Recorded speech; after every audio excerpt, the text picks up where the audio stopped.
আসসালামু আলাইকুম। কেমন আছেন আপনারা সবাই? আশা করি ভালো আছেন। আজকে আমি খুব অসুস্থ, যার কারণে বসে ভিডিও বানাইতে পারতেছি না। শুয়ে ভিডিও বানাইতেছি।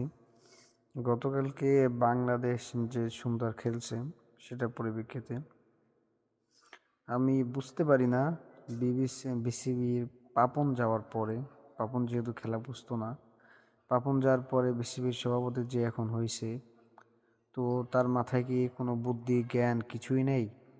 যে শান্তকে আপনার বরিশাল মাঠে নামায় নাই, সেই শান্ত কিভাবে চ্যাম্পিয়ন ট্রফিতে খেলতে পারে?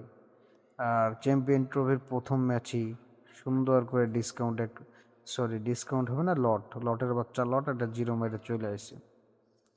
আর হাতুড়ে সিংয়ের পোলা সৌম্য সরকার, আমি বুঝি না ভাই, বিসিবিতে কি কোনো শিক্ষিত মানের খেলোয়াড়রা নাই ভাই? বিসিবিতে কেন বাংলাদেশকে আপনারা এইভাবে অপমানিত করেন, লজ্জিত করেন? হাজার হাজার প্লেয়ার আছে যারা খুব ভালো খেলতেছে, কিন্তু এই লট, এই সৌম্য, এগুলো দিয়ে কী হবে ভাই? ভালো ভালো দেশে যখন প্লেয়াররা অফ ফর্মে থাকে লাথি মেরে বাইর করে দেয় যতক্ষণ পর্যন্ত ফর্ম ফিরে না আসে। আর বাংলাদেশ একমাত্র দল যারা যত খারাপ খেলে তারা তত বেশি চান্স পায়। ভাই এগুলোকে পরিবর্তন করেন, আপনাদের কাছে অনুরোধ রইল। বিসিবির লোক, বাংলাদেশকে আর অপমানিত করেন না।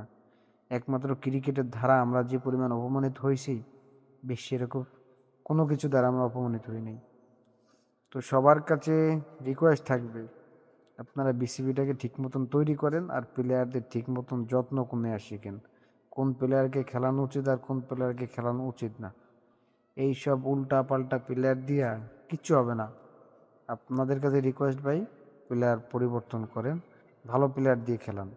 এইসব লট অ্যাসোসিয়েশনের লোক দিয়া খেলা হয় না। তো ভালো থাকবেন, সুস্থ থাকবেন। আল্লাহ